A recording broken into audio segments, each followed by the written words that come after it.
নবীজির গোলামের নবীজির গোলামের কোনো চিন্তা নাই। চলো নবীজির জান্নাতে মদিনাতে যাই।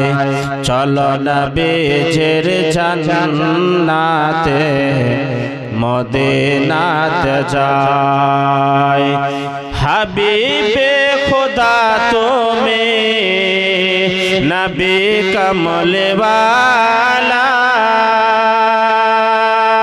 তোমারি নূরেতে হলো দুনিয়া উজালা।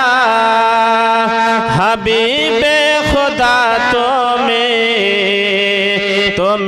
কমলে ওয়ালা, তোমারি নূরেতে হলো দুনিয়া উজালা। তোমারি বিরহে দু চোখ, তোমারি বিরহে দু চোখ অসুর ঝরায়। চলো নবীজির জান্নাতে মদিনাতে যাই। এই শব্দটা পড়েন আমার সাথে, ভালো লাগবে। চলো নবীজির জান্নাতে মদিনাতে যাই। নবীজির গোলামের নবীজির গোলামের কোনো চিন্তা নাই। চলো নবীজির জান্নাতে মদিনাতে যাই। চলো নবীজির জান্নাতে মদিনাতে যাই। ওগো নবী নূরের নবী তুমি গলার মালা, তোমারি প্রেমেতে মজায় আমারি বরনা।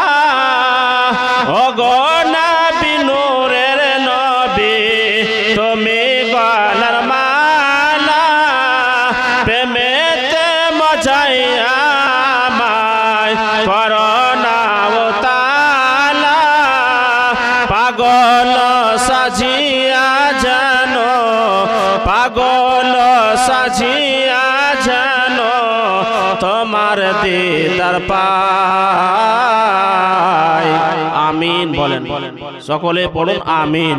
আমরা নবীকে দেখিনি, যদি আমরা দেখতে পাই স্বপ্ন চোখে, আল্লাহ নবী সাল্লাল্লাহু আলাইহি ওয়াসাল্লাম বলেছেন, যারা আমাকে দেখলো বা আমার রওজা জিয়ারত করলো তাদের জন্য আমার শাফাত করা ওয়াজিব। তাই নবী পাক সাল্লাল্লাহু তাআলা সাল্লামকে দিদারে করার জন্য আশিক প্রথম লিখেছেন কলমের ছন্দের মাধ্যমে, জগৎবাসীকে শোনাচ্ছেন যে ওগো নবী নূরের নবী তুমি মালার মালা, প্রেমেতে মজাইয়া মায় করোনা ও তালা। প্রেমেতে মজাইয়া মায় করোনা ও তালা।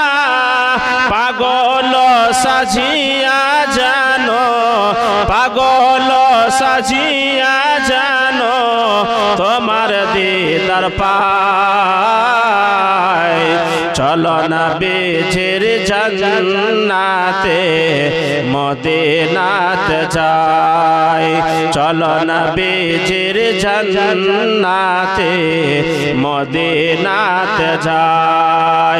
নবীজির গোলামের মাওলাজির গোলামের কোনো চিন্তা নাই। চলো নবীজির জান্নাতে মদিনাতে যাই। শেষ ছন্দ বলছে, শুনো।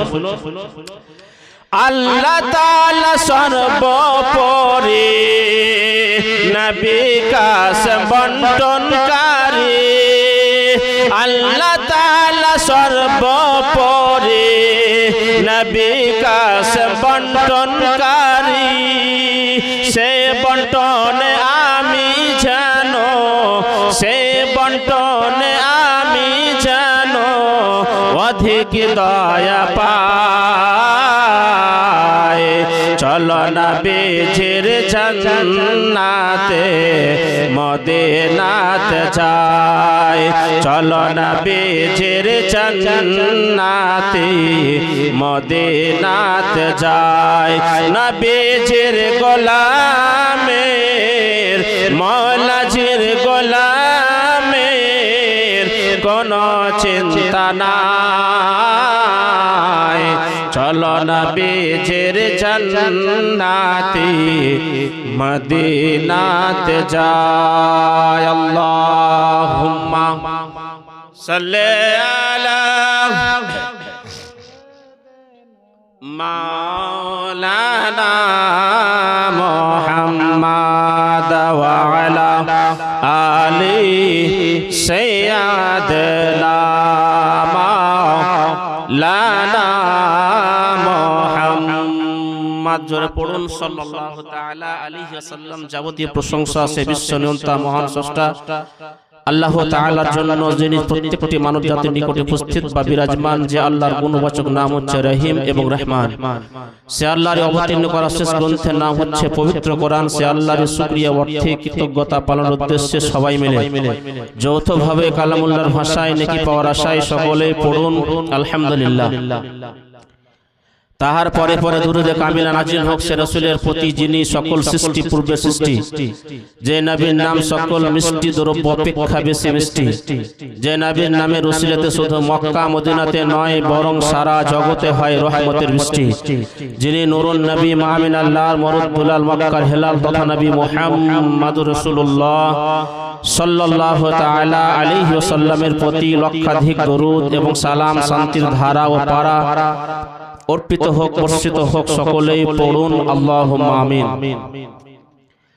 মুআজ্জাজ সামাঈন কিরাম, আজকের এই সভা, আজকের এই অনুষ্ঠান যে উদ্দেশ্যে অনুষ্ঠিত বা সুসজ্জিত, প্রায় আমরা সকলেই অবগত। ইসালে সওয়াবকে কেন্দ্র করেই বা 40 কে কেন্দ্র করে আজকের দুয়ার মাহফিল বা জলসার আয়োজন করা হয়েছে। আমাদের গ্রামের বাসিন্দা জানাব ভাঙরুল সাহেবের আম্মা আল্লাহ তাআলার ডাকে সাড়া দিয়ে কবরবাসী হয়ে গেছেন, কবরে শায়িত রয়েছেন। আমরা কেউ জানি না তিনি কবরে কি অবস্থায় রয়েছেন। আযাবের মধ্যে আছে না জান্নাতের মধ্যে আছে, না জান্নাতের সুশীতল ছায়ায় সে আশ্রয় গ্রহণ করে শায়িত রয়েছে, আমরা কেউ জানি না। কিন্তু আমাদের এটা বিশ্বাস, আকীদা, যদি সে মৃত ব্যক্তির নামে কোরআনখানি করা হয়, দোয়া করা হয়, এতিমকে খাওয়ানো হয়, সাদকা করা হয়, তা এই সমস্ত কিছু খাওয়াতে, করাতে, দান করাতে যে পুণ্য, যে নেকি আল্লাহ তাআলা দেন, তাহার কবরে হযরতে জিবরিল আলাইহিস সালামের মাধ্যম হয়ে পৌঁছায়। কারণ নেক আমল, সৎ আমলের বদৌলতে সেই মুর্দা ব্যক্তি উপকার হয়। তাই আমরা মৃত ব্যক্তির নামে ইসালে সওয়াব করি, ইসালে কোরআন তেলাওয়াত করি, সাদকা করি, ইত্যাদি করি। কিন্তু এটা তো অনিবার্য, এটা আমরা সকলেই জানি। আমাদের সকলকে মৃত্যুর স্বাদ গ্রহণ করতে হবে। এটা পবিত্র কোরআনের অটুট গ্রন্থ, মহামূল্যবান গ্রন্থ, কিতাব, যে কিতাবের মধ্যে আল্লাহ তাআলা বলেন কুল্লু নাফসিন যায়িকাতুল মাউত, প্রত্যেকটা নফসকে, প্রত্যেকটা আত্মাকে মওতের স্বাদ, মওতের যে মজা, এটা গ্রহণ করতেই হবে। এখান থেকে কেউ পরিত্রাণ পায়নি এবং পাবে না। একজন সাবালক ছেলে সুসজ্জিত করে কোন ইউনিভার্সিটিতে যাচ্ছে বা কোন কলেজে যাচ্ছে, তো তাহার সুসজ্জিত দেখে, তাহার ড্রেস দেখে, তাহার ভঙ্গিমা দেখে জিজ্ঞাসা করছে কেউ একজন যে ভাই তুমি এত সুসজ্জিত করে, এত রং তামাশার জামা পরে, হ্যান্ডসাম হয়ে তুমি কোথায় যাচ্ছ? তাহলে সেই সাবালক ছেলে বা স্টুডেন্ট বা ছাত্র বলছে আজকে আমাদের কলেজে ফেয়ারুল আছে, নবীন বরণ আছে। নবীন বরণ, এই নবীন বরণকে কেন্দ্র করে আমি আমার কলেজে যাচ্ছি সুসজ্জিত হয়ে। হে যুবক, যে নবীন বরণকে তুমি সুসজ্জিত করে যাচ্ছ, যে কলেজে তুমি নিজের পোশাককে স্বাচ্ছন্দ্য করে পরিষ্কার করে তুমি কলেজে যাচ্ছ ক্ষণিকের জন্য, ক্ষণিকের মজা নেওয়ার জন্য, ক্ষণিকের আরাম নেওয়ার জন্য, কিন্তু তুমি ভুলে যাচ্ছ কেন যেই জায়গাতে তোমাকে আমাকে চিরস্থায়ীভাবে থাকতে হবে, যে জায়গাতে আমাকে আপনাকে আপনার কি বলে শায়িত থাকতে হবে, সেই কবরের জন্য তুমি কি সুসজ্জিত করেছো? সেই কবরের জন্য তুমি কি অ্যারেঞ্জ করেছো, কি ব্যবস্থা করেছো যে কবরে তুমি শান্তিভাবে শায়িত থাকবে?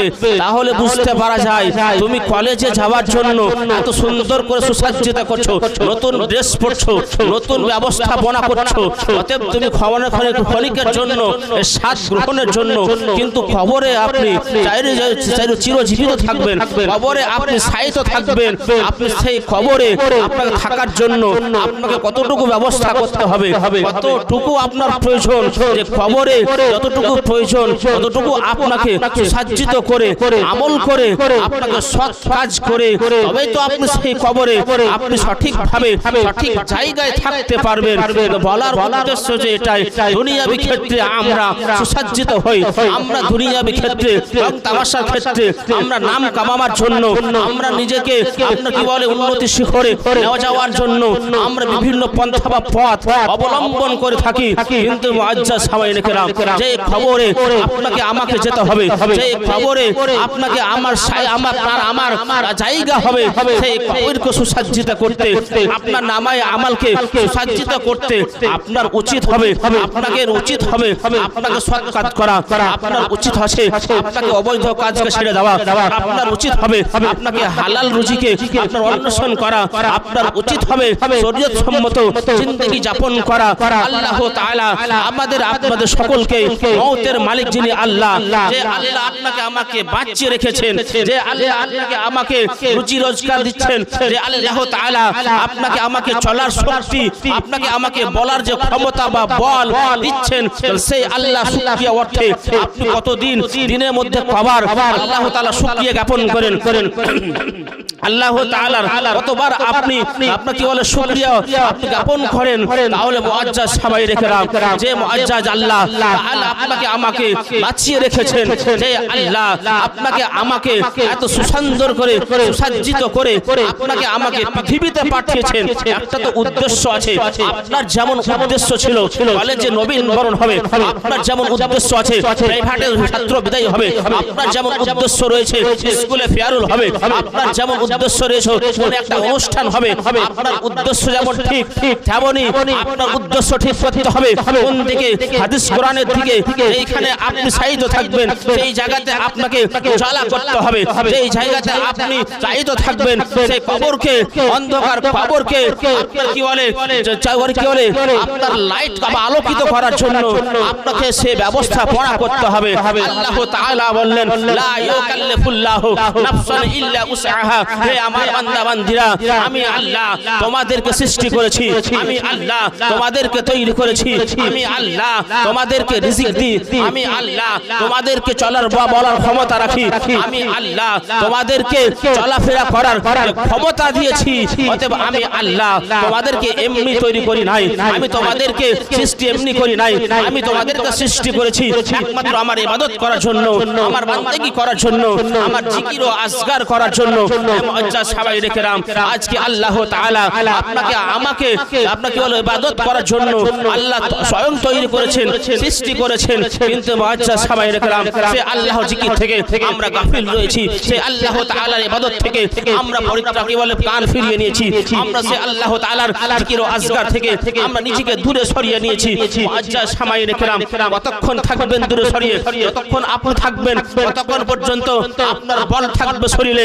হে মুআজ্জাজ সাহাবায়ে কেরাম, মুআজ্জাজ বলার উদ্দেশ্য হচ্ছে এটাই, আপনাকে আমাকে আল্লাহ তাআলা সৃষ্টি করেছেন এবং আল্লাহ তাআলা বললেন, লা ইউকাল্লিফুল্লাহু নাফসান ইল্লা উসআহা। হে আমার বান্দা বান্দি, আমি আল্লাহ তোমাদের নফসের প্রতি এমন কোন বোঝা, এমন কোন ওয়েট নেই যে আমি আল্লাহ তোমাদের নফসের প্রতি ফরজ করেছি। জোরে বলেন সুবহানাল্লাহ। সাধারণ ভাষায় বুঝুন, চলে আসুন। একজন গার্জিয়ান তার ছেলেকে বলছে যে বাপ, ছেলেটার বয়স 5 থেকে 7 বছর। তার বাপ জিজ্ঞাসা করছে, বাপ দোকান যাও, দোকান থেকে নিয়ে গিয়ে কি বলে মাথায় করে তুমি একটা চালের বস্তা নিয়ে আসবা। তাহলে বিবেচনা করে বলুন, যে ছেলেটার বয়স 7 থেকে 10 বছর হয়, তাহলে তো একটা চালের বস্তা তার পক্ষে সম্ভব হবে আনার? সম্ভব হবে? সম্ভব হবে না। তাহাকে যদি বলা হয়, বাপ তুমি কালিয়াচক থেকে 100টা কোরআন শরীফ একত্রভাবে বদ্ধ করে এক জায়গায় একত্রিত করে বেঁধে মাথায় নিয়ে এসো, তাহার দ্বারা সম্ভব হবে না। তাহাকে যদি জিজ্ঞাসা করা হয়, আগে পাশে একজন লোক যদি বলে, তোমার কি হোশ নাই, তোমার কি বিবেক বুদ্ধি বলে কিছু নাই? একজন 10টা বাচ্চা 8 থেকে 10 বছরের, তাহার ক্ষমতা কতটুকু, তাহার কতটুকু বল, তোমার ধারণা কতটুকু, তুমি কি বুঝতে পারো না? তাহার দ্বারা কি এই বল আনা প্রয়োজন হবে? তাহার দ্বারা কি এই ওয়েট আনা সম্ভব হবে? সে কি আনতে পারবে? তাহলে বলবে না, সে তো আনতে পারবে না। তাহলে আপনি এখানে বিবেচনা করে আর ওয়েটটাকে কমিয়ে দিলেন। যদি সেই বাচ্চাটাকে যদি বলেন যে বাপ যাও তো 1 কেজি আটা নিয়ে এসো, পারবে? অবশ্যই পারবে, কারণ তাহার সাধ্যের মধ্যে রয়েছে, তাহার শক্তির মধ্যে রয়েছে। যদি তাহাকে বলা হয়, বাপ তুমি 2 কিলো তেল নিয়ে এসো, তাহলে সে পারবে। যদি তাহাকে জিজ্ঞাসা করা হয়, বেটা তুমি 10 কেজি নয় 50 কেজি চালের বস্তা নিয়ে এসো, 100টা কোরআন শরীফ নিয়ে এসো, তাহাকে আপনি যদি ওভারলোড দিয়ে দেন, তাহলে তাহার দ্বারা ক্ষমতা, তাহার দ্বারা আপনার কি বলে বহন করা ক্ষমতা নেই, তাহার দ্বারা আপনার কি বলে শক্তি নেই। অতএব তাহাকে আপনি বুঝতে পারলেন, যার দ্বারাই আপনার সে ক্ষমতা বা বল আনতে পারবে না। আপনি নিজে বুঝতে পারছেন যে সেই ছেলেটার দ্বারা এতটুকু বল আনার প্রয়োজন ক্ষমতা নেই। তাহলে আপনি আমি যে আপনাকে আমাকে যে আল্লাহ তৈরি করেছেন, যে আল্লাহ তাআলা রব্বে কাদির সৃষ্টি করেছেন, আপনাকে আমাকে, আপনি আপনার ছেলের প্রতি, আপনি আপনার পোতার প্রতি, আপনি আপনার কি বলে পাড়া প্রতিবেশীর প্রতি এত সহনশীল হলেন, ঠিক আছে? এটা আপনার স্বাভাবিক জ্ঞান, এটা আপনার স্বাধীনতা, এটা আপনার বিবেক, এটা আপনার বুদ্ধি। কিন্তু যে রব্বে কাদির আপনাকে আমাকে তৈরি করেছেন, যে রব্বে কাদির দস্তে কুদরতে আপনারও আমার জান রয়েছে, যে রব্বে কাদির আপনাকে তৈরি করেছে তার ইবাদত করার জন্য। এমন কোন বোঝা, এমন কোন লোড আপনার আমার প্রতি আল্লাহ তাআলা ফরজ করেননি যেটা আপনার আমার বহিতে অসুবিধা হবে। আল্লাহ তাআলা আপনার আমার প্রতি যেটাকে বহন করা আপনার আমার কি বলে অসুবিধা হবে। আল্লাহ তাআলা বললেন, লা ইউকাল্লিফুল্লাহু নাফসান ইল্লা উসআহা। হে আমার বান্দা বান্দিরা, আমি আল্লাহ, তুমি যেমন তোমার সন্তানের প্রতি দয়া করো, তুমি যেমন তোমার মেয়ে ছেলে মেয়ের প্রতি আগ্রহ দেখাও, তুমি যেমন তোমার পাড়া প্রতিবেশীর প্রতি, আত্মীয় স্বজনের প্রতি অনুগ্রহ করো, দয়া করো, ঠিক তেমনি আমি আল্লাহ তোমাদের উপর দয়া করি, তোমাদের প্রতি আমি রহম করি। আমি এমন আল্লাহ, আমি এমনই তোমাদের উপরে, তোমাদের নফসের উপরে আমি এমনই লোড বা বোঝা দেইনি যেটা তোমাদের নফসের উপরে জুলুম হবে, তোমাদের নফসটা বহন করতে অক্ষমতা হবে।